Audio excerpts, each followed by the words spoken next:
దృశ్యమాననగరీ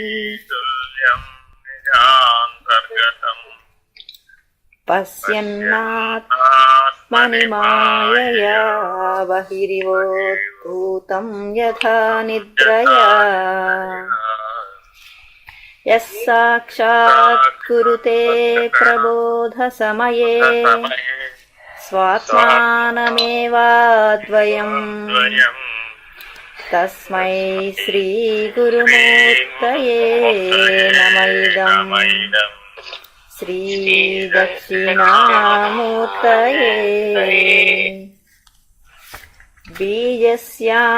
బీజస్యాంతరాంకురో జగదిదం ప్రాణిర్వికల్పం పునః మాయా కల్పితదేశకాలకలనం వైచిత్ర్యచిత్రీకృతం మాయావీవ విజృంభయత్యపి మహా యోగీ వయస్వేచ్ఛయా తస్మై శ్రీ గురుమూర్తయే నమః శ్రీ దక్షిణామూర్తయే యస్యైవ స్ఫురణం సదాత్మకం అసత్కల్పార్థకం భాసతే సాక్షాత్ తత్వమసీతి వేదవచసా యో బోధయత్యాశ్రితాన్ యస్సాక్షాత్కరణాద్ భవేన్ న పునరావృత్తిర్భవాంభోనిధౌ తస్మై శ్రీ గురుమూర్తయే నమః శ్రీ దక్షిణామూర్తయే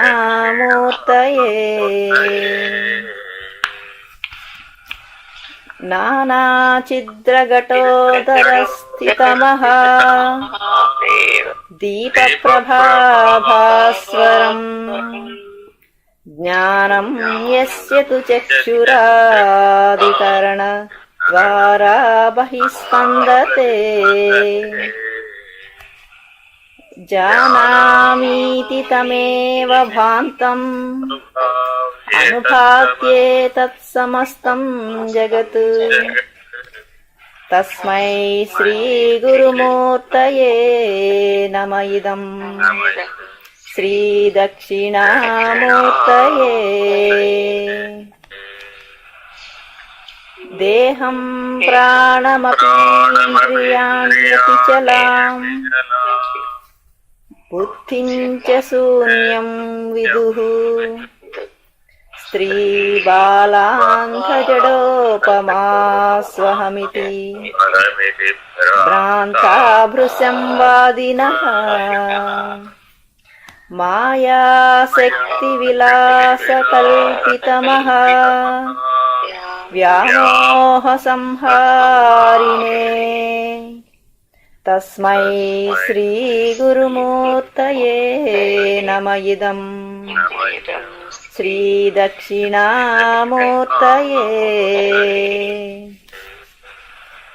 రాహుగ్రస్త దివాకరేందు సదృశః మాయా సమాచ్ఛాదనాత్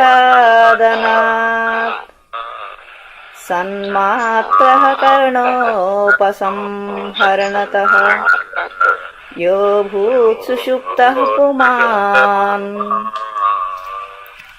ప్రాగస్వాప్సమితి ప్రబోధ సమయే యః ప్రత్యభిజ్ఞాయతే తస్మై శ్రీ గురుమూర్తయే నమః శ్రీ దక్షిణామూర్తయే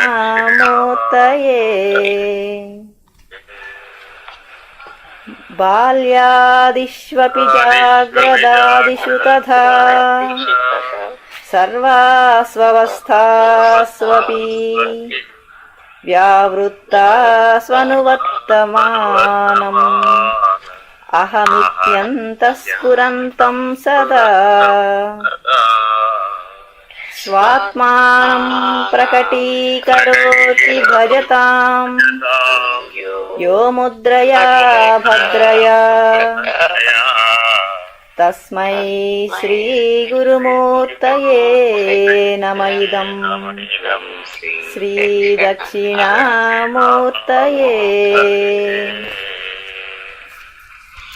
విశ్వం పశ్యతి కార్యకారణతయా స్వస్వామి సంబంధతః శిష్యాచార్యతయా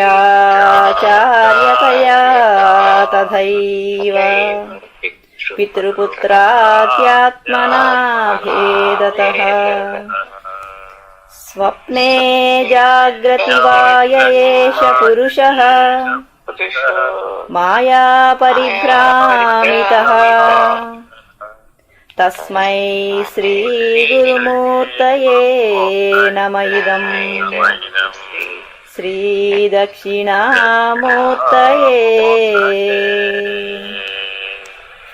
భూరంభాంస్యనలో నిలోంబరమహర్నాదో హిమాంసుః పుమాన్ నిత్యా భాతి చరాచరాత్మకమిదం యస్యైవ మూర్త్యష్టకం నాన్యత్కించన విద్యతే విమృశతాం యస్మాత్ పరస్మాద్విభో తస్మై శ్రీ గురుమూర్తయే నమ ఇదం శ్రీ దక్షిణామూర్తయే.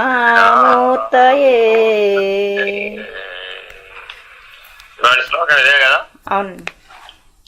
భూరంభాంస్యనలో నిలోంబరమహర్నాథో హిమాంశు పుమాన్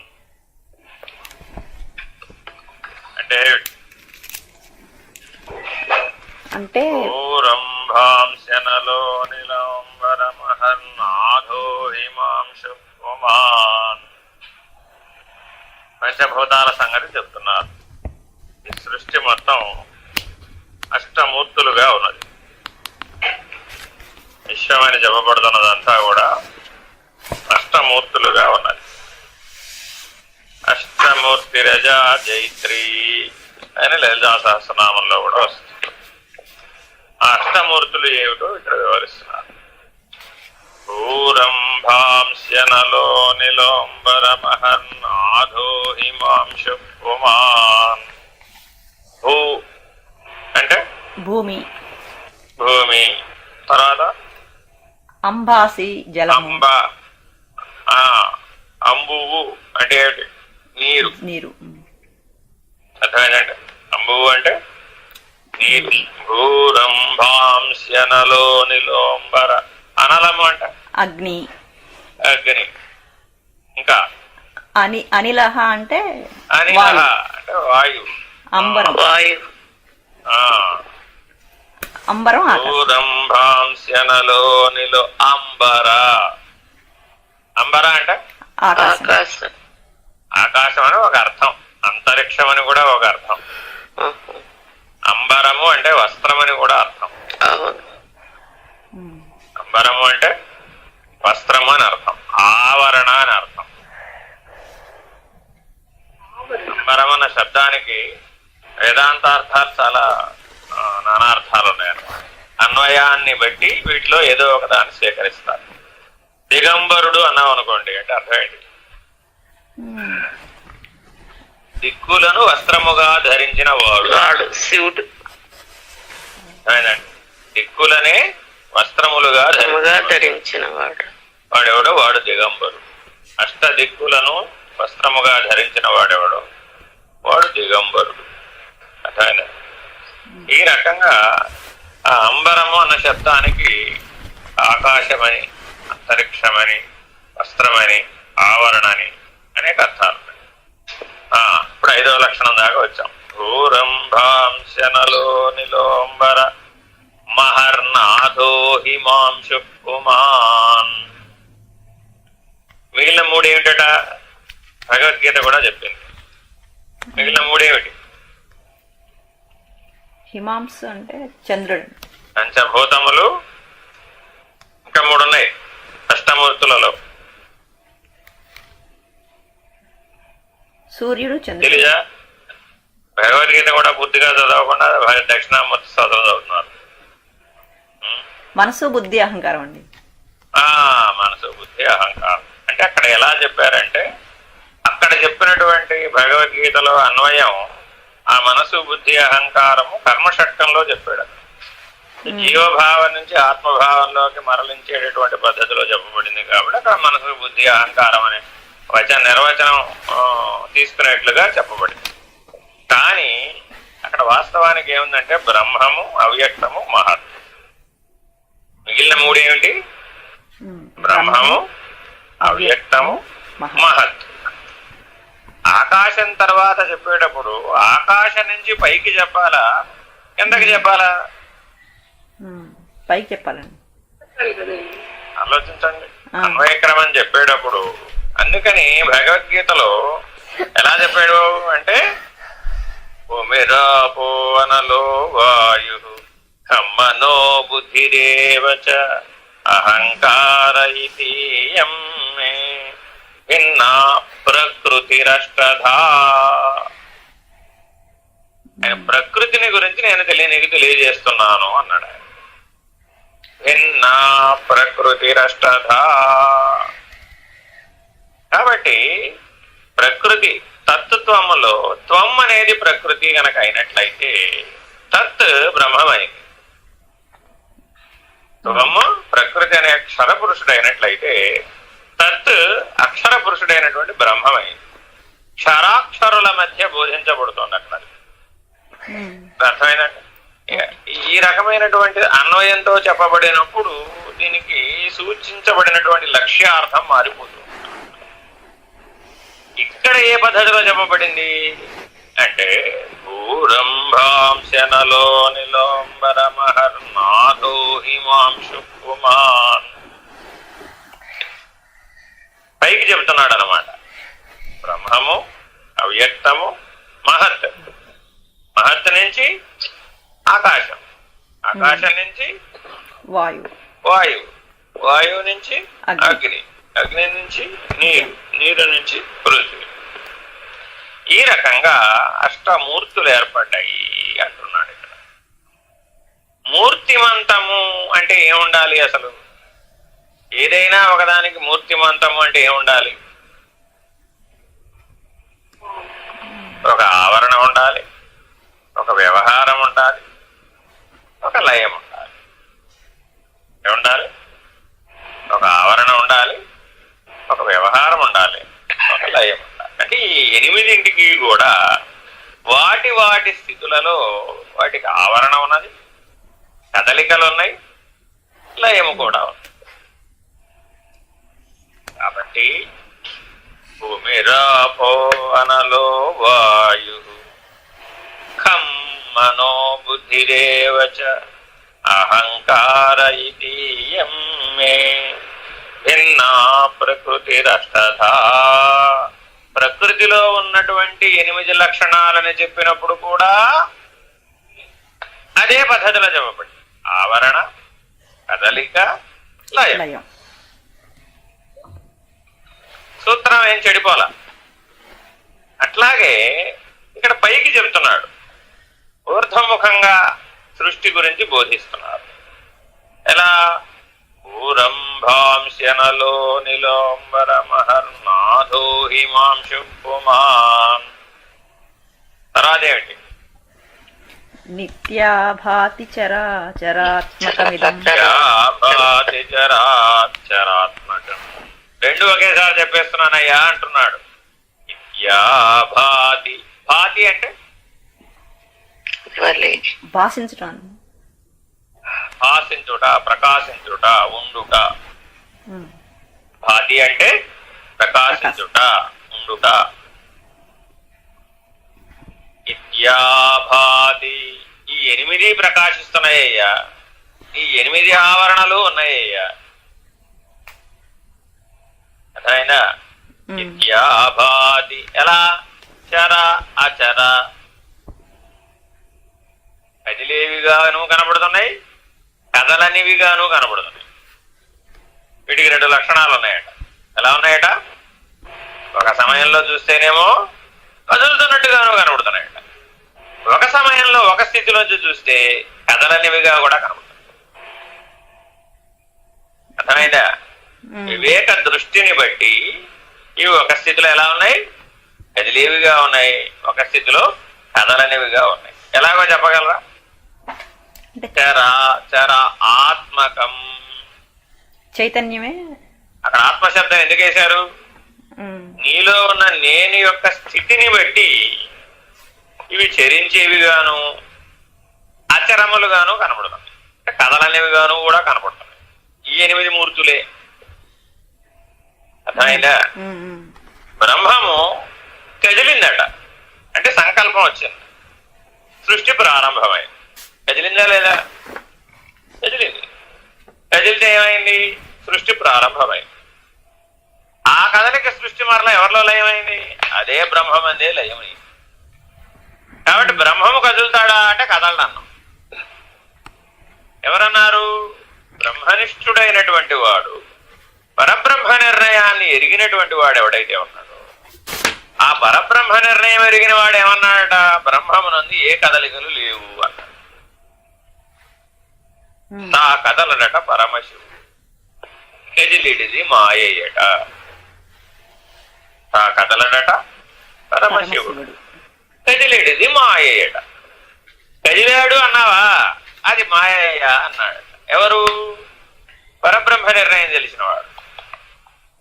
పరబ్రహ్మ నిర్ణయం తెలియలే వాడికి, ఆ ఆత్మస్థితికి ఆ పరబ్రహ్మ నిర్ణయం తెలియలే. ఉత్తమ పురుష నాథోహి మాంశు పుమాన్.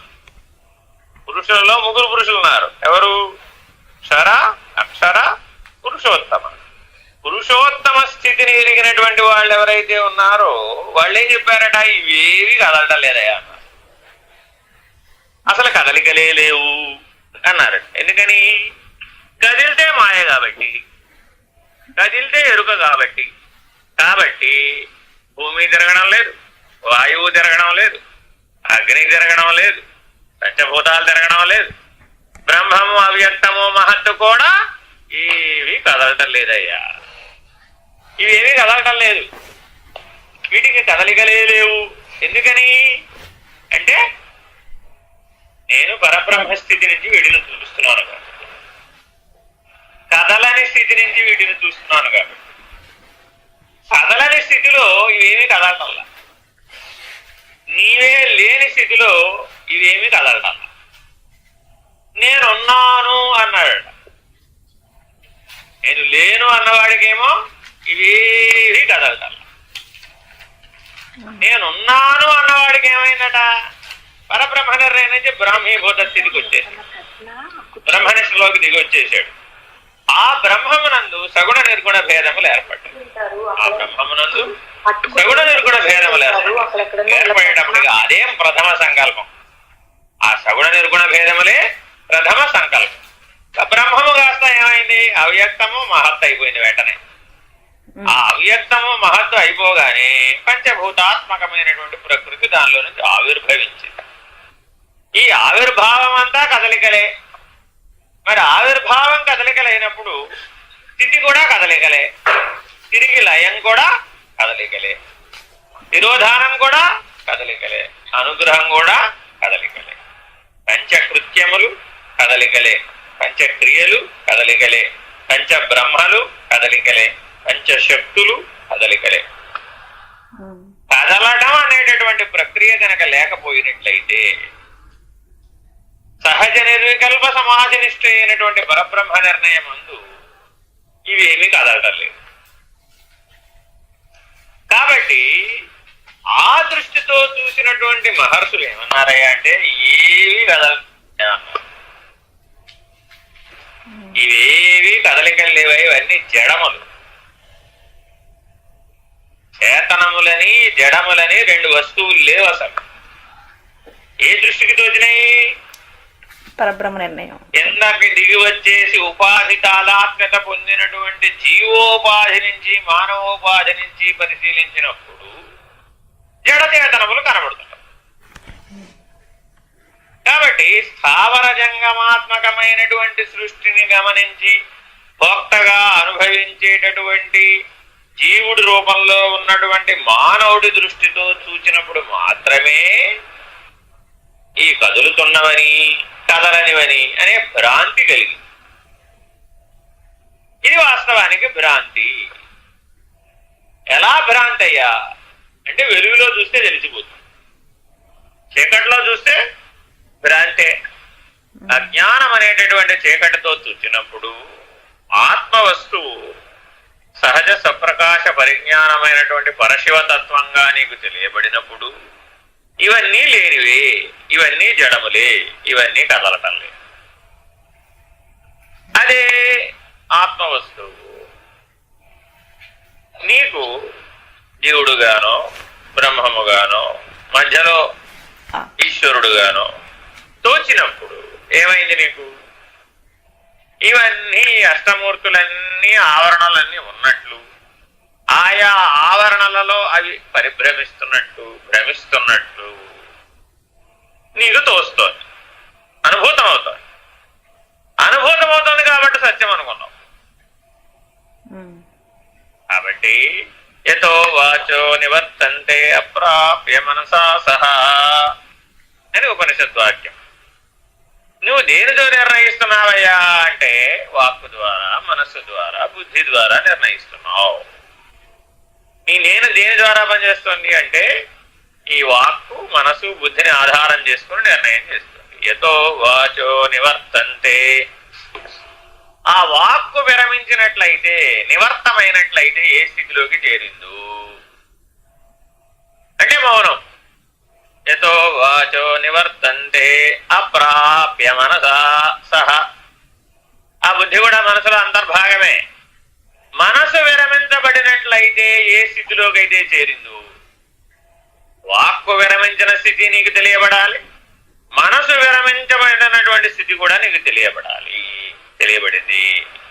యతో వాచో నివర్తంతే అప్రాప్య మనసా సహ అనిర్వచనీయం. అప్పుడు నిర్వచనాలన్నీ పోయినాయి. ఈ నిర్వచనాలన్నీ చేయబడినదంతా కూడా ఆ మాయే. ఆ అనిర్వచనీయమని చెప్పబడుతున్నది కూడా మాయే. తత్పరంచావలోకయేత్, ఈ మాయనే తత్పదార్థముగా భావించి త్వము తత్యందు కలిసిపోతున్నదనేటటువంటి భ్రాంతి, తత్వమసి మహావాక్యార్థ లక్ష్యమైనటువంటి పరబ్రహ్మ నిర్ణయాన్ని ఆశ్రయించినప్పుడు త్వము తత్యందు లీనమవుతున్నది, లయమవుతున్నది, ఏకమవుతున్నది అనేటటువంటిది భ్రాంతి అవుతున్నది అనే తత్వమసి మహావాక్యార్థ నిరసనగా ఈ శ్లోకాన్ని వేశారు. మహావాక్య బోధకి ఈ వాక్యాన్ని వేయలేదు, ఈ శ్లోకాన్ని. చిట్ట చివరి అన్నమాటకి ఇవి. ఇక దీని తర్వాత ఇంకేం ఉండవు, ముగింపే దీని తర్వాత. ఇక అన్ని బోధలలోకెల్లా తత్వ విజ్ఞానం అంతా ఆశ్రయించినటువంటి ఉపదేశ వాక్యం తత్వమసి. అటువంటి తత్వమసి మహావాక్యంలో త్వంపదము ఈ అష్టమూర్తులు, త్వంపదము ఈ అష్టమూర్తులు ఎరిగి ఈ తత్పదమైనటువంటి పరబ్రహ్మమును ఆశ్రయించినటువంటి పరబ్రహ్మ నిర్ణయాన్ని పొందినటువంటి దేశికుడైనటువంటి వాడికి త్వంపదరాహిత్యంతో పాటు తత్పదరాహిత్యం కూడా ఏర్పడుతుంది. ఏకకాలంలో తత్ త్వములు రెండు విరమించబడుతున్నాయి. రెండు ఆవరణలు లేనివాడవుతున్నాడు, ఆవరణ రహితుడవుతున్నాడు. పూరంభాంశ నిలో నిలోంబరమహర్నాథో హిమాంశు పుమాన్. అందుకనే చిట్ట చివరి శబ్దం పుమాన్ అన్నాడు. ఏ పురుషోత్తముడైతే కలడో ఆ పురుషోత్తమ స్థితిని తెలుసుకున్నప్పుడు క్షరాక్షరులు లేని వాళ్ళు అవుతున్నారు. అందుకే భగవద్గీతలో పురుషోత్తమ ప్రాప్తి యోగము అన్నారు. అందుకే ఆ ప్రాప్తి అని ఎందుకన్నారు అక్కడ? ఇదే విషయం అచల సిద్ధాంతంలో కూడా వస్తుంది. దాని ప్రాప్తిని కనవలయు అంటాడు. ఏమంటాడు? బయలును దర్శించాలి అంటే ఏం సాధన చెయ్యాలి అని శిష్యుడు అడుగుతాడు. దాని ప్రాప్తిని కనవలయ్యు అంటాడు. అంటే అర్థం ఏమిట? సాధన ద్వారా అది దర్శించే అవకాశం లేదు. ఎవరైతే సాధన చేసి ఈ అష్టమూర్తులనే త్వం పదమును ఎరిగి ఇది లేనిదని నిరూపించబడే పద్ధతిగా ప్రబోధని పొంది ఆ ప్రబోధ దృష్ట్యా ఏకకాలంలో ప్రబోధా సమయంలోనే ఎవరైతే ఇవి లేనివని నిర్ణయింపజేసుకునేటటువంటి స్థితిని పొందుతారో వారికి మొదలచలమునెరిగించద, విదితముగా లేని ఎరుక వివరించద, కడకు ఎరుక విడిపించద అనే పద్ధతిగా దేశికేంద్రుడి చేత మార్జాల కిశోర న్యాయముగా బయలు యొక్క దర్శనం జరుగుతుంది. ఆ దర్శన ప్రభావం చేతనే ఈ అష్టమూర్తులు లేనివైపోయి క్షణమాత్రంలోనే ఈ అష్టమూర్తులు లేని స్థితిలోకి చేరిపోయి అప్పటి వరకు నేనున్నాను నేనున్నాను నేనున్నాను నేనున్నాను అనబడేటువంటి ఆవరణ దోషం అంతా ఈ అష్టమూర్తులుగా ఏకకాలంలో రద్దయిపోయి ఈ రకంగా రద్దయిపోయిన స్థితిలో ఉన్నటువంటి వాడెవడైతే ఉన్నాడో వాడెవడయ్యా? వాడు దేశికుడు, దేశికేంద్రుడు. కాబట్టి భూరంభాంశనలో నిలోంబరమహర్నాథో హిమాంశు కుమార్ ఇత్యాభాతి చరాచరాత్మకమిదం యస్యైవ మూర్త్యష్టకం. కృష్ణావతారం అష్టమ గర్భం. అందులో కూడా ఒక విశేషం ఉంది. ఆ అష్టమ గర్భం రావడంలో 8 మూర్తులలో ఆఖరి మూర్తి అయినటువంటి పురుషోత్తముడు ప్రాదుర్భవించాడు అష్టమూర్తిగా. కాబట్టి కృష్ణావతారం తర్వాత అవతారాలు లేవు. అదే ఆఖరి అవతారం, అదే పురుషోత్తమ స్థితి. ఏమండి మరి మనం కలియుగ ఏం దౌర్భాగ్యం చేసుకుందండి, ఏ అవతారాలు లేవా అంటే ఇక్కడ అవతారాలు అవతరించడానికి అవకాశం లేదు. ఎందుకనిట అంటే ఆయా యుగ ధర్మాలకు సంబంధించినటువంటి విధానం ఈ యుగంలో లేవు. కాబట్టి మరి దశావతారాలు చెప్తున్నారు కదండి అంటే సత్యమే. ఆ 9-10 అవతారాలు కలియుగం కోసమే చెప్పారు, అన్ని యుగాల కోసము కూడా చెప్పారు.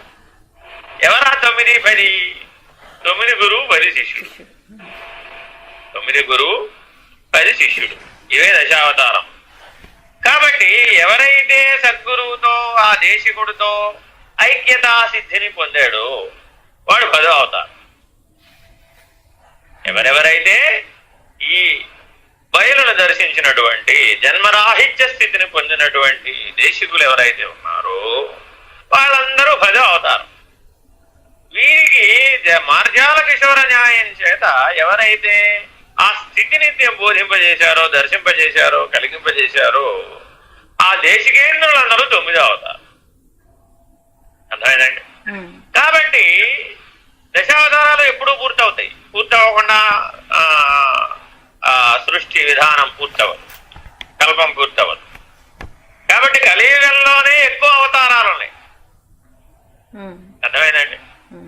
కలియుగంలో అందుకే లెక్క కడితే అందరూ భగవాన్ స్వరూపులే. ఇక్కడ అయినా నువ్వు ఒక్కడే భగవాన్ అంటే కుదరదు. ఇక్కడ పూర్వకాలంలో పాపం ఆ యుగంలో ఒక్కడే భగవంతుడు, శ్రీకృష్ణుడు ఒక్కడే భగవంతుడు అంటే అందరూ పాపం నమ్మారు. ఆ అవతార విశేషాన్ని తెలుసుకుని ఆనందించారు, ఆశ్రయించారు. కలియుగంలో ఎటువంటి పరిస్థితి వచ్చేసిందయ్యా? విధి వ్యాధ్యభిమానగ్రస్తం. మానవులందరూ 3 చేత గ్రసించబడుతూ ఉంటారట ఎల్లప్పుడూ. సర్వకాల సర్వావస్థలలో కలియుగాంతం అయ్యే వరకు కూడా విధి వ్యాధి అభిమానం. ఆదిశంకర్లు భజగోవిందంలో చెప్పారు, నాయనా నీ అజ్ఞానానికి మూలం ఈ 3. ఈ 3 చేత గ్రసించబడటమే విధి వ్యాధి అభిమానం. అర్థమైందండి? ఈ 3 ఎప్పుడైతే నీలో ప్రవేశించినయ్యో అప్పుడేమైపోతావట? క్షరపురుష ప్రకృతిలోకి పడిపోతాం. అర్థమైందండి? అక్షరుడుగా కూడా ఉండవు. నశించేవే సత్యం అనేటటువంటి పద్ధతిగా ఉంటాడు అన్నమాట. కనీసం అక్షర పురుషుడుగా గనక ఉంటే నీకు బోధించవచ్చు. బ్రహ్మనిష్టలో ఉంటే నీకు ఒక సూత్రాన్ని బోధించవచ్చు. ఏమిటంటే అది భ్రమేణాహం భ్రమేణోహం భ్రమ ఇది సర్వం అని చెబుతారు. ఇదే ఆఖరి ప్రబోధ. ఏమిటట ఇది? భ్రమేణాహం కదలికలే నేను, భ్రమేణోహం కదలికలే సర్వము, భ్రమ ఇది సర్వం ఆ సర్వము కూడా కదలిక వల్లనే ఏర్పడినట్టు తోచుచున్నది. తోచుచున్నది వాస్తవమునకు లేదు. శూన్యమనను లేనిదే, సర్వమనను లేనిదే. శూన్య సర్వములొక్కటే. పూర్ణమద పూర్ణమిదం పూర్ణాత్ పూర్ణముదచ్యతే పూర్ణస్య పూర్ణమాదాయ పూర్ణమేవావశిష్యతే అని ఏ పూర్ణము గురించి అయితే చెప్పబడుతున్నదో ఆ పూర్ణము అఖండ ఎరుక. దాని యందు ఏదైనా కలిపినను లేనిదే, దాని యందు ఏదైనా తీసివేసినను లేనిదే. లేనిదా ఉన్నదా? ఉన్నది అంటే అఖండ ఎరుక. లేనిది అన్నప్పుడు కూడా అఖండ ఎరుక. మరి ఇదేంటండి రెండు పద్ధతులుగాను చెప్తున్నారు? లేని పద్ధతిగా చెప్పినప్పుడు శూన్యం అన్నాడు, ఉన్న పద్ధతిగా చెప్పినప్పుడు పూర్ణం అన్నాడు. ఏమయ్యా అడిజిప్పి చెప్పి ఏం చెప్పినా అఖండ ఎరుక గురించి చెప్తున్నావు కదా అంటే, కాదయ్యా వయలే పరిపూర్ణము, వయలే పరిపూర్ణము. అంటే ఈ పూర్ణమునకు దానికి మూలం లేదు. అక్కడ నువ్వు ఏదైతే ఇది పూర్ణము ఇది పూర్ణము ఇది పూర్ణము అంటూ అపూర్ణ స్థితి నుంచి నీ నడకని ప్రారంభించి తొమ్మన్న స్థితిలో ఉండి ఇది అపూర్ణము తత్తు పూర్ణము అంటూ ప్రయాణం చేసావు. ఈ ప్రయాణాన్ని అధిష్టాన ఆశ్రయ పద్ధతి అంటారు. ఏమంటారు? అధిష్టాన ఆశ్రయ పద్ధతి. నేను త్వం, తత్తు నాకు ఆశ్రయం, అధిష్టానం. కాబట్టి బ్రహ్మము నాకు అధిష్టానం, లేదు జ్ఞాత నాకు అధిష్టానం, లేదు కూటస్థుడు నాకు అధిష్టానం. ఇట్లా ప్రయాణం చేస్తావు. కట్ట కడపడికి ఈశ్వర పంచీకరణలో పరశివము, కళ, కాలము, చిత్తు, తమస్సు. పరశివము, కాలము, కళ, చిత్తు, తమస్సు అనేటటువంటి 5 భాగములుగా అఖండ ఎరుక యొక్క పంచీకరణం తెలియజేస్తారు. తెలియజేసి పరశివమే నీవనే నిర్ణయాన్ని అందిస్తారు. ఈ ఈశ్వర పంచీకరణే ఆఖరి పంచీకరణ. ఈ ప్రబోధన అందుకున్నటువంటి శిష్యుడు ఆ దేశికేంద్రునితో ఐక్యతాసిద్ధిని పొంది ఆ ఐక్యతాసిద్ధి ద్వారా బయలును దర్శించి తానే లేనివాడవుతున్నాడు. ఆ లేనివాడవుతున్నాడన్నది అత్యంత ముఖ్యం. ఉన్నవాడు అంటే అష్టమూర్తులలో ఏదో ఒక స్థానంలో, ఏదో ఒక స్థితిలో, ఏదో ఒక ఆవరణలో 8 నామరూపాలతో, 8 శరీరాలతో, 8 వ్యవహారాలతో, 8 ప్రపంచాలతో, దశవిధ ప్రళయాలలో వచ్చిపోయేటటువంటి వాడిగా ఎప్పుడూ ఉంటాడు. ఇది ఎరుక పద్ధతి అనేటటువంటి నిర్ణయాన్ని పొందిన వాడై ఇత్యాభాతి చరాచరాత్మకమిదం. ఇదం అంటే మొత్తం శూన్యం నుంచి సర్వం వరకు, సర్వం నుంచి శూన్యం వరకు, అటు నుంచి ఇటు, ఇటు నుంచి అటు.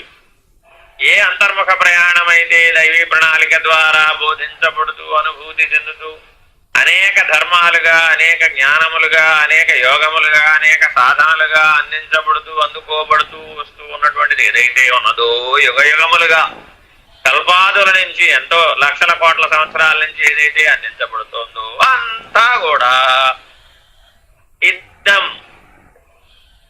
అర్థమైందండి? ఈ ఇదం అన్న శబ్దం ఎక్కడ వస్తుంది? వేదంలో కూడా వస్తుంది. వా ఇదం ఉన్నది ఇదే. ఇత్యాభాతి చరాచరాత్మకమిదం యస్యైవ మూర్త్యష్టకం.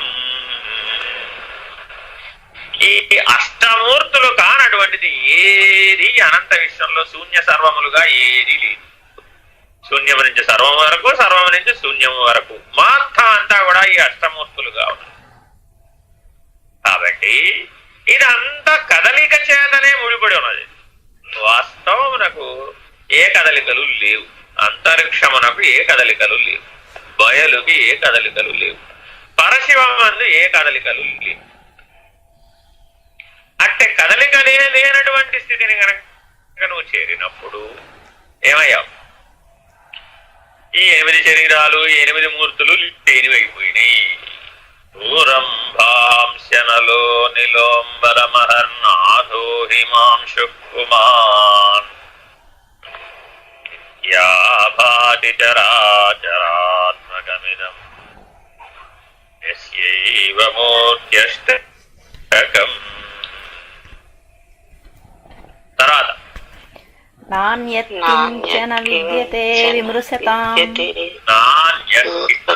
సరిగా అనడం రావాలి, పాడడం రావాలి. స్తోత్రం కదా. నాణ్యకించన విద్యతే విమృశతాం యస్మాత్ పరస్మాత్ విభో. విభో చూడండి, తేల్చి చెప్పేశాడు. ఈ చివరి వాక్యంలో పూర్తిగా తేల్చి చెప్పేశాడు. నాణ్యకించన విద్యతే, జ్ఞానము వల్ల తెలుసుకోబడినది ఏదైనా సరే, నాణ్యత్ ఇంతకు మించి అన్యము లేదయ్యా. కించ కొద్దిగా కూడా లేదయ్యా. దేనివల్ల? నాణ్య కించన విద్యతే. అదైనా అజ్ఞానం వల్ల తెలుసుకోబడేది కాదట, జ్ఞానము వల్ల తెలుసుకోబడేది ఇంతకు మించి ఏమీ లేదయ్యా. ఎక్కడైనా మొదలు పెట్టారు? నిజాంతర్గతం అనతో మొదలుపెట్టి నాణ్య కించన విద్యతే విమృశతాం. మృషతాం అంటే విశేషమైనటువంటి మృష, విశేషమైనటువంటి భ్రమ, విశేషమైన కదలిక. ఏ జ్ఞానము చేతైతే మొదటి కదలిక ఏర్పడిందో, ఏ సర్వజ్ఞత్వ స్థితిలో మొదటి కదలిక ఏర్పడిందో, ఏ బ్రహ్మనిష్ట ఎందైతే మొదటి సంకల్పం ఏర్పడిందో, అదే లేనిదయ్యా. ఆ కదలికయే లేనిది అనే దృష్టితో నీవు చూడగలిగేటటువంటి స్థితిలో నువ్వు ఉండాలి. అది జన్మరాహిత్యం అంటే, అది జనన మరణాలు లేకుండా ఉన్నటువంటి స్థితి అంటే, అది పరబ్రహ్మం అంటే, అది పరమాత్మ అంటే. ఈ నిర్ణయ స్థితిలో నిలకడ కలిగి ఉండు, కదలికలు లేక ఉండు. నేను లేనివాడను, నాహం అనేటటువంటి స్థితిలో నిలబడి ఉండు. నాణ్య కించన విద్యతే విమృశతాం యస్మాత్ పరస్మాత్ విభో. యస్మాత్ పరస్మాత్ అంటే అష్టమూర్తుల లోపల చెప్తే యస్మాత్, దాని అవతల చెప్తే పరస్మాత్. అష్టమూర్తుల ఆవరణలుగా చెప్తే ఆ ఆవరణ లోపల గనక బోధిస్తే యస్మాత్, దాని అవతల నిర్ణయాన్ని పరబ్రహ్మ నిర్ణయాన్ని తెలియజేస్తే పరస్. కాబట్టి మెహర్ బాబా అవతారుడు ఏమన్నాడు అంటే పరాత్ పరబ్రహ్మము. పరబ్రహ్మమన్నా పరాత్పర పరబ్రహ్మమన్నా ఏం తేడా ఏం లేదు, రెండు ఒకటే. ఈ అద్వైత సిద్ధాంతానికి మెహర్ బాబా ప్రవచించినటువంటి విధానానికి పరబ్రహ్మ నిర్ణయం కూడా వచ్చింది. పరమాత్మ ఏ, పరమాత్మ బి అని బ్రహ్మమునందలి సగుణ నిర్గుణ భేదములను వారు సూచించారు. ఆ పరమాత్మ ఏ, పరమాత్మ బి అవతల ఏమిటయ్యా అన్నారు. ఇక్కడ ఆల్రెడీ పరమాత్మ అనేసారు కాబట్టి అక్కడ ఏమన్నారంటే పరాత్పరం అన్నారు. ఒక పరం అనేసారుగా కాబట్టి ఏమన్నారు పరాత్పరం. సరే నువ్వు ఎలా అన్నా చెప్పుకోవయ్యా, ఇక్కడే ఉందని చెప్పుకో, అక్కడే ఉందని చెప్పుకో. యస్మాత్ పరస్మాత్. త్వం శరీరం కనుక అయినట్లయితే తత్ ఏమైంది? ప్రాణమైంది. త్వం ప్రాణమైతే తత్ మనైంది. త్వం మనసు అయితే తత్ బుద్ధి అయింది. త్వం బుద్ధి అయితే తత్ ప్రజ్ఞ అయింది. త్వం ప్రజ్ఞ అయితే తత్ ఆత్మ అయింది. త్వం ఆత్మ అయితే తత్తు బ్రహ్మమై, త్వం బ్రహ్మమైతే తత్తు పరబ్రహ్మమై. వస్తుమద్రహితం తద్రహితం ఆవరణరహితం శనిరహితం నిరవయవం నిరావరణం నిరంజనం నిర్లేపం నిష్కళం. ఈ రకంగా పరబ్రహ్మ సూచకములన్నీ నకార శబ్దంతో చెప్పబడ్డాయి ఉపనిషత్తులు. ఎక్కడెక్కడైతే ఈ నకార శబ్ద లక్షణాలు వచ్చినాయో అవన్నీ కూడా దేని సూచిస్తున్నాయి? పరబ్రహ్మమును సూచిస్తున్నాయి. కాబట్టి సావయవం అన్న వరకు నేను అవయవములతో కూడుకొని ఉన్నవాడను అనగానే ఎందులోకి వచ్చేసావు? శరీర ధర్మానికి దేహ తాదాత్మ్యతకి ఏర్పడ్డావు. అప్పుడేమయ్యావు? జీవుడు. నిరవయవం అన్నావు. ప్రజ్ఞ దగ్గర మొదలు పెడితే పరబ్రహ్మము దాకా నిరవయవమే. కాబట్టి యస్మాత్ నువ్వు ప్రజ్ఞ అంటావో, పరస్మాత్ బ్రహ్మమే అంటావో. అర్థమైందండి? యస్మాత్ పరస్మాత్ అంటే అర్థమైనప్పుడు ఈ అంతర్ముఖ ప్రయాణం దేంతో మొదలైంది? చిత్త ప్రజ్ఞత్వంతో మొదలైంది. మొదలై అంతర్ముఖ ప్రయాణం ఎక్కడికి పూర్తి అయిపోతుంది? పరబ్రహ్మ నిర్ణయంతో పూర్తయిపోతుంది. ఈ ప్రయాణం అంతా ఎవరు చేయాలి? నీలో ఉన్నటువంటి చైతన్యం చెయ్యాలి. ఆ చైతన్యమే తన మూలాన్ని తాను గుర్తెరిగి తానే లేకుండా పోవాలి. కాబట్టి నేను చైతన్యం అనేదే నీ మొదటి స్థానం. నేను శరీరం అన్నవాడికి ఈ పాఠం చెప్పడం వాటి పనికిరాడు, అనర్హుడు, అధికారి కాడు. నేను చైతన్యమును, నేను ప్రజ్ఞను, నేను జ్ఞాతను అన్నవాడు కనీసం వినటానికి అర్హుడు. తెలుసుకోవాలి, అధికారి అవ్వాలి అంటే కనీసం అయి ఉండాలంటే నేను కూటస్థుడై ఉండాలి, నేను బ్రహ్మమై ఉండాలి. ఆ మహావాక్య నిర్ణయం ఎరిగినటువంటి వాడు ఎవడైతే ఉన్నాడు, ఆ బ్రహ్మనిష్ట కలిగిన వాడు ఎవడైతే ఉన్నాడు, వాడు ఈ దక్షిణామూర్తి స్తోత్రమును ప్రబోధ పొందడం ద్వారా, ఈ రకమైనటువంటి జనన మరణ రాహిత్య పద్ధతిని తెలుసుకోవడం ద్వారా పరబ్రహ్మ నిర్ణయాన్ని పొందుతాడు. అర్థమైందండి? మళ్ళా ఒకసారి అనండి. ఘోరంభాంశనలో నిలోంబరమహర్నాథో హిమాంశు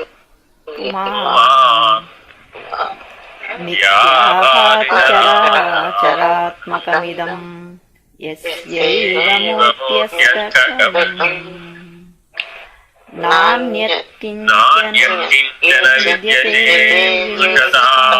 యస్మాత్ విభో. విభో అంటే విభుడు అని. ప్రభో విభో. సాధారణంగా గురువును ఉద్దేశించి గాని, బ్రహ్మమును ఉద్దేశించి గాని, పరబ్రహ్మమును ఉద్దేశించి గాని ఈ రెండు శబ్దాలు ఆడబడుతూ ఉంటాయి. ప్రభో విభో. ప్రభో అంటే ప్రభో కిం కర్తవ్యం, నా కర్తవ్యం ఏమిటి నాయనా అని గురువును ఆశ్రయించాడు. అప్పుడు ఏమన్నాడు? మహాప్రభో అని సంబోధించాడు. ఎందుకనిట? గురువు మహత్ స్థితిలో ఉన్నాడని ఆయన అభిప్రాయం. అందుకని ఏమన్నాడు?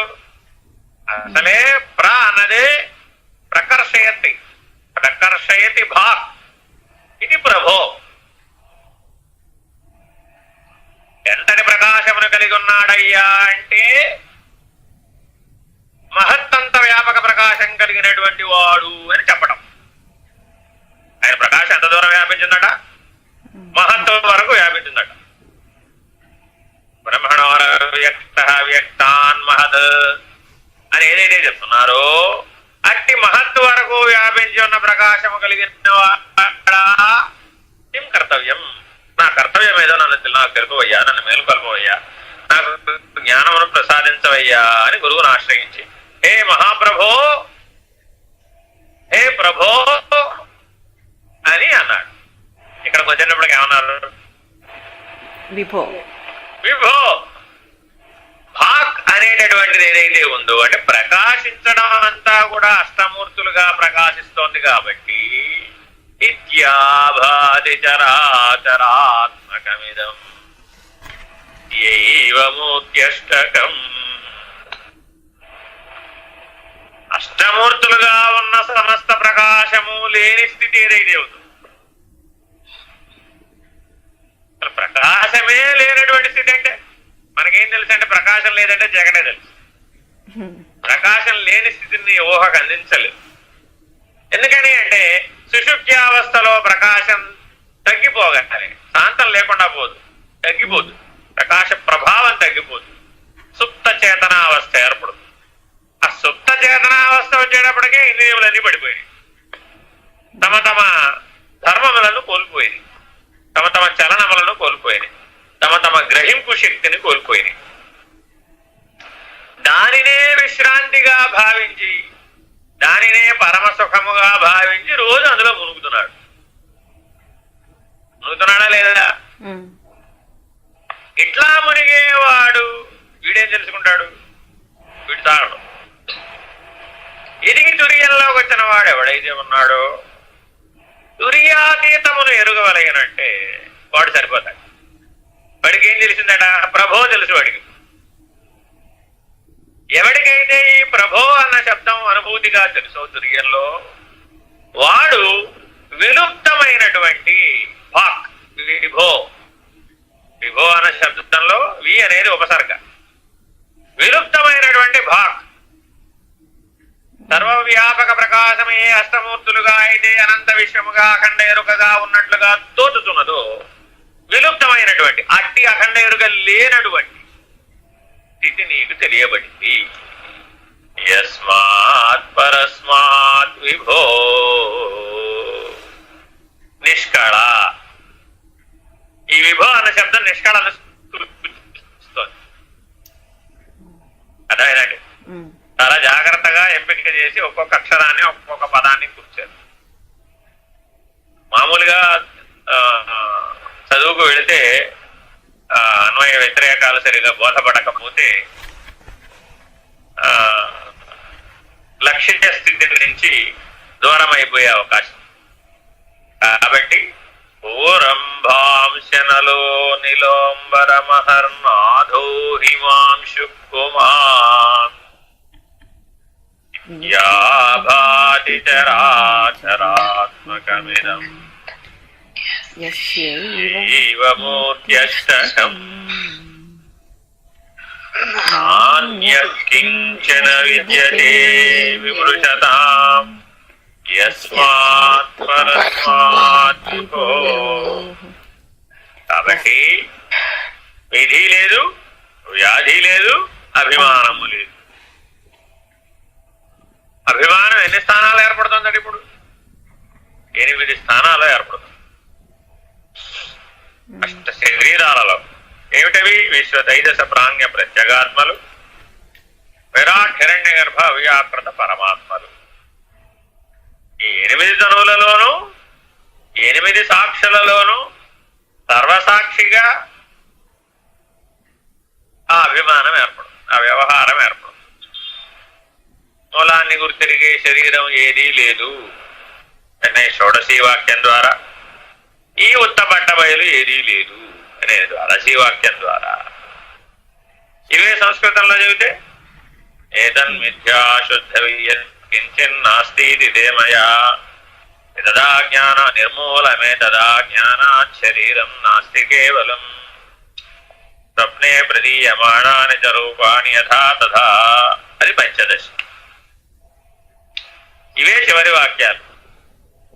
ఈ మూడింటిని ఎవరైతే ప్రబోధగా పొందారు, దేశికేంద్రుని ద్వారా ప్రబోధగా పొంది మేలుకొల్పబడ్డారు. ఎక్కడ? నాహం పరశివం. ఆ స్థితి అందు ఎవరైతే తాను లేని పద్ధతిగా మేలుకొల్పబడ్డాడో, నాన్యత్కించన విద్యతే విమృశతాం యస్మాత్ పరస్మాత్ విభో. మయి శ్రీ గురుమూర్తయే నమః. దక్షిణామూర్తయే. వారు దక్షిణామూర్తిని ఆశ్రయించినటువంటి వారు. వారికి దక్షిణామూర్తికి ఎట్టి భేదం లేదు. అందుకే ఏం చెప్తున్నాం? ఈశ్వరో గురురాత్మేతి మూర్తి భేద విభాగినే వ్యోమవద్వ్యాప్త దేహాయ దక్షిణామూర్తయే నమః. ఈశ్వరుడు, గురువు, ఆత్మ, ఈ మూడు ఒకటేనయ్యా. ఈశ్వరుడు, గురువు, ఆత్మ ఒకటే. ఈశ్వరో గురురాత్మేతి. దీనికి ఇంకొక అర్థం కూడా ఉంది. గురువులందరికీ ఈశ్వరుడే ఆత్మస్వరూపం అనే అన్వయం కూడా చెప్తారు. కానీ ఈశ్వరుడు, గురువు, ఆత్మ ఈ మూడు స్థితులు ఒకదాన్నే సూచిస్తున్నాయి. ఈశ్వరో గురురాత్మేతి మూర్తి భేద విభాగినే. 8 మూర్తులుగా చెప్పబడే భేదం అంతా ఏదైతే ఉందో మూర్తి భేద విభాగినే, ఆ విలుప్తమైన భాగం. అసలు భాగములే లేవు, 8 మూర్తులే లేవు. 8 అనే సంఖ్యే అసలు తప్పు. అర్థమైందండి? కాబట్టి లేనిది ఉన్నట్లుగా చెప్పడమే తగాదాంటారు. ఇది ఉన్నది, ఇది ఉన్నది, ఇది ఉన్నది, ఇది ఉన్నది, ఇది ఉన్నది అంటూ ప్రయాణం చేసావు. చేసి చేసి చేసి చేసి చివరికి ఏం తెలుసుకున్నావు? ఇది లేనిది, ఇది లేనిది, ఇది లేనిది, ఇది లేనిది అని తెలుసుకున్నావు. ఎన్నైతే ఉన్నాయి ఉన్నాయి ఉన్నాయి ఉన్నాయి అంటూ ప్రయాణం చేస్తున్నావో కట్టకడపటికి ఇది లేనిది, ఇది లేనిది, ఇది లేని నా ఇది, నా ఇది, నా ఇది, నా ఇది. నేతి నేతి అనేది ఒక మహావాక్యం. ఈ మహావాక్యాన్ని ఆశ్రయించి నా ఇది, నా ఇది, ఇది లేనిది, ఇది లేనిది, ఇది లేనిది అని చేరతావయ్యా. ఇత్యాభాతి చరాచరాత్మకమిదం. అక్కడ కూడా అదే ఇదం. ఈశ్వరో గురురాత్మేతి వృత్తి భేద విభాగిని. విభాగిని అంటే అక్కడ అర్థం అది, అంతేగాని విభజించి చూడమని కాదు. భాగిన విలుప్తమైన భాగం, అసలు భాగములే లేవు, ఉన్నది ఏకమే. నది అంటావా అదంతా ఏకమే, లేదంటావా ఒకటి కూడా లేదు. లేదంటే ఒకటి కూడా లేదు. ఉన్నదంటావా ఒకటే ఉన్నది, అసలు ఒకటి పక్కన సున్నాలు లేవు. కానీ అష్టమూర్తులుగా నువ్వు విభజనగా చూసేటప్పటికి ఏమైందట? ఒకటి పక్కన సున్నాలు పెరిగిపోయి నీకు అనేకంగా తోచి. కాబట్టి అష్టమూర్తులుగా తోచేది అంతయు ఒకే సద్వస్తువు. ఒక్క సత్తే అష్టమూర్తులుగా తోస్తుందయ్యా బాబు. నీవు లేదంటావా సద్రహితం, అది కూడా లేనిదే. లేదనగలిగే సమర్థత స్థితి గనక నీకుంటే నేటి నేటి మహావాక్య నిర్ణయ పద్ధతి నీకు స్థిరమైతే ఆ సత్తు కూడా లేనిదే. అసలు ఉన్నదంతా సత్తే అంటే అసత్తుకు స్థానం ఎక్కడ చూస్తుంది? అసలు ఉన్నదంతా బ్రహ్మమే అంటుంటే మరలా మరొక దానికి అవకాశం ఎట్లా వచ్చింది? ఉన్నదంతా ఆత్మే అంటే అనాత్మకి స్థానం ఎక్కడ? ఉన్నదంతా నిత్యమే అంటే అనిత్యమునకు స్థానం ఎక్కడ? కాబట్టి నిత్యానిత్య ఆత్మానాత్మ తదసత్ కార్యకారణ దృగ్దృశ్య విభాగములు లేనివి. ఉన్నట్లుగా తోచి విచారణాక్రమంలో నువ్వు ఆ వివేకాన్ని పొందినట్లు భ్రాంతి చెందుతున్నావు. వాస్తవ విచారణలో చూస్తే, పరతత్వ విచారణలో చూస్తే, పరశివతత్వ స్థితి నుంచి చూస్తే, జన్మరాహిత్య స్థితి నుంచి చూస్తే, దేశికేంద్ర స్థితి నుంచి చూస్తే, శూన్య సర్వములు లేని స్థితి నుంచి చూస్తే ఏమై అరే అసలు ఇవేమీ లేనివే కదా, నా ఇతి నా ఇతి నా ఇతి.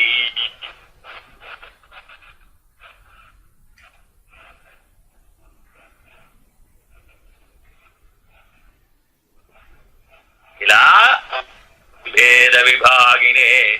ఏం మిగిలింది? కడకు శేషించినది ఏది? బయలే వ్యోమవద్దేహాయ.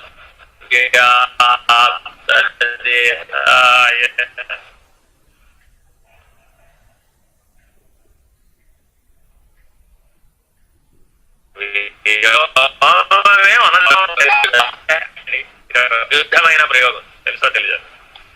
ఎక్కడైనా పరిమితించబడింది. ఒక ఆవరణ వ్యాప్త దేహాయ అంటున్నాడు. ఇది ఎలా కుదురుతుందండి? పైగా ఎంత వ్యాపించున్నాడ? వ్యోమవద్వ్యాప్త దేహాయ. అనంతంగా ఉన్నటువంటి బయలు ఏదైతే ఉన్నదో, అంతరిక్షం ఏదైతే ఉందో, ములుగు సందు లేక ఉన్నదో, అంతటా ఉన్నది ఏదైతే ఉన్నదో అదిగా అయ్యాడు. అదిగా అక్కడ దేహం అంటే అది.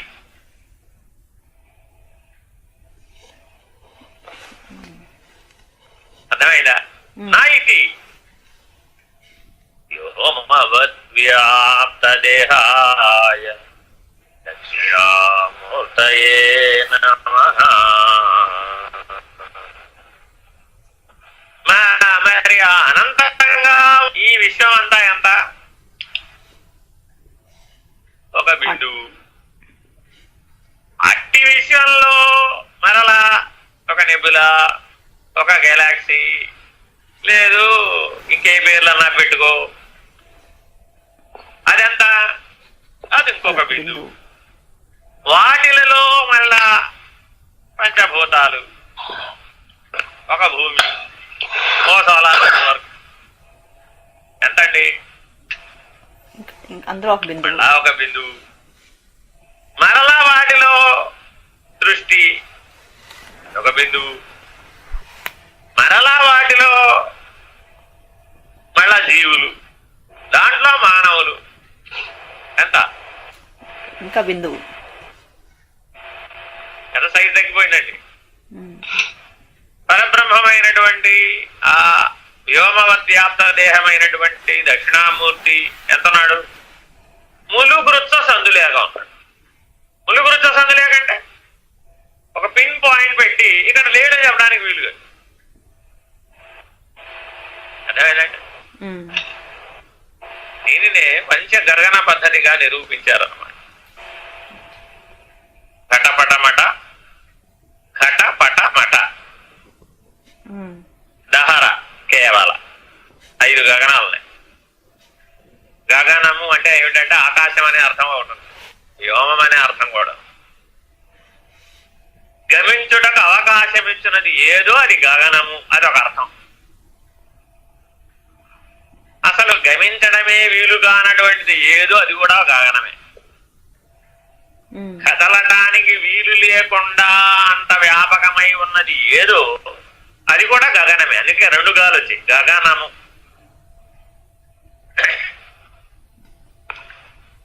సంస్కృతంలో విశేషం ఏంటంటే ఏకాక్షర శబ్దాలు కూడా ఉన్నాయి. ఒక అక్షరం చెప్పినా కూడా అది పదం అయిపోతుంది, దానికి అర్థం ఉంటుంది.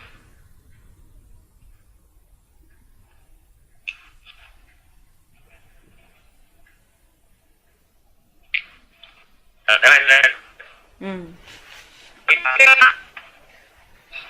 స్థానం అంటూ ఉంటేగా కదలటానికి. ఎల్లలు లేకుండా, ములుగురుతో సందు లేకుండా వ్యాపకమైన ఉన్నది వ్యోమం. అట్టి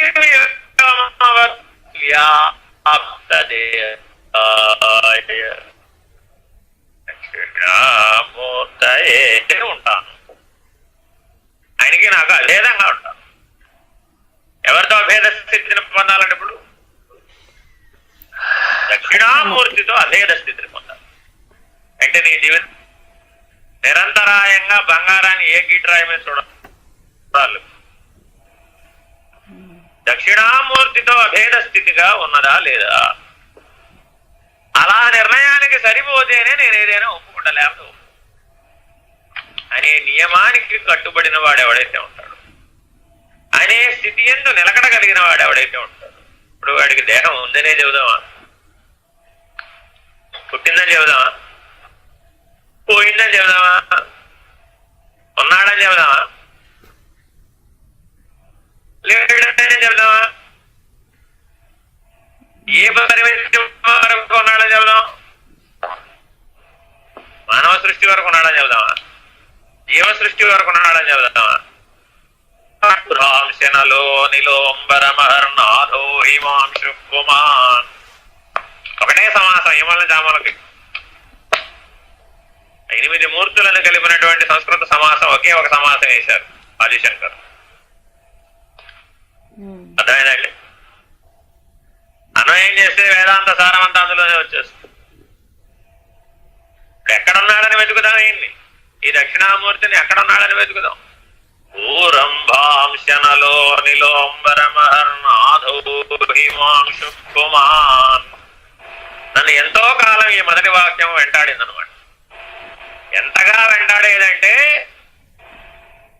అవస్థాత్రయం లేకుండా చేయగలిగిన సమర్థవంతమైన వాక్యం. గాఢ నిద్రావస్థలో కూడా వెన్ను మీద చల్లున చరిచి నిద్ర లేపేటటువంటి వాక్యం అన్నమాట. ఊరంభాంశనలో నిలోంబర మహర్నాథో హిమాంశు కుమాన్. యా భాతి చరాచరాత్మకమిదం యస్యైవ మూర్త్యష్టకం. ఈ ఒక్క వాక్యాన్ని, ఈ 2 వాక్యాలని అన్వయం చేసి తెలుసుకోవడానికి 20 సంవత్సరాలు పట్టింది. 20 సంవత్సరాలుగా కృషి చేసి చేసి చేసి చేసి చదివి చదివి చదివి అధ్యయనం చేసి చేసి తెలుసుకుని ప్రయాణం పూర్తి చేసి చేసి చేసి చేసి చేసి చేయగా చేయగా కడకి ఈ వాక్యానికి అర్థం అన్వయం చేసుకోగలిగేటటువంటి సమర్థత లభించింది. అంటే నీ అధికారిత్వం ఎక్కడ ఉండాలి? ఆదిశంకరుల యొక్క సమర్థత జన్మ సాక్షాత్ శివస్వరూపుడు, సాక్షాత్ దక్షిణామూర్తి స్వరూపుడు. కాబట్టి ఒక్క వాక్యంలో సమస్త సారాన్ని ఇముడ్చేశారన్నమాట. విస్తృతిగా చెప్పడం ఒక సమర్థత అయితే ఇమడ్చడం మరొక సమర్థత.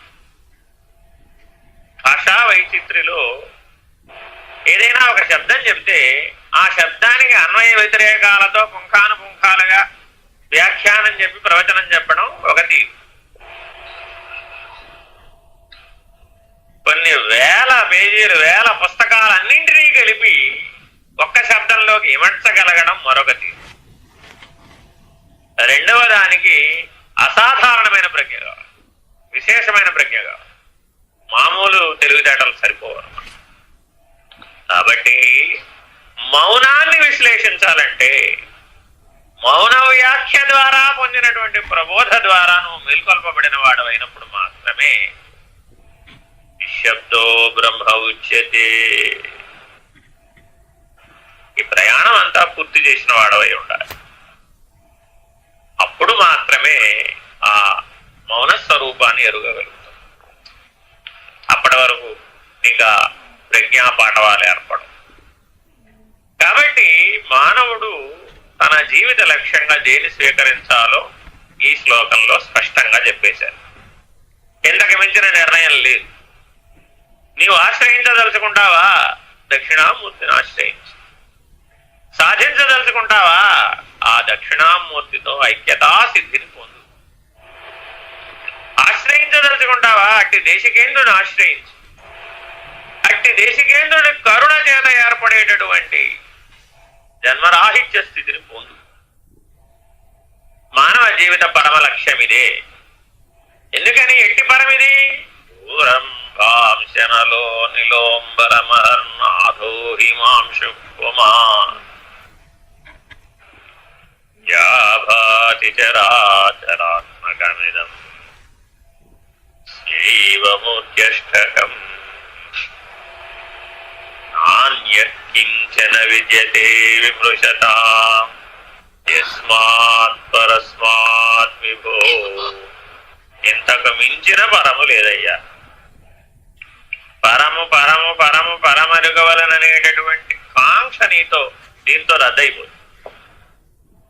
ఇంతకు మించిన పరం లేదు. యస్మాత్ పరస్మాత్ విభో తస్మై శ్రీ గురుమూర్తయే నమైనం శ్రీ దక్షిణామూర్తయే. హరి ఓం.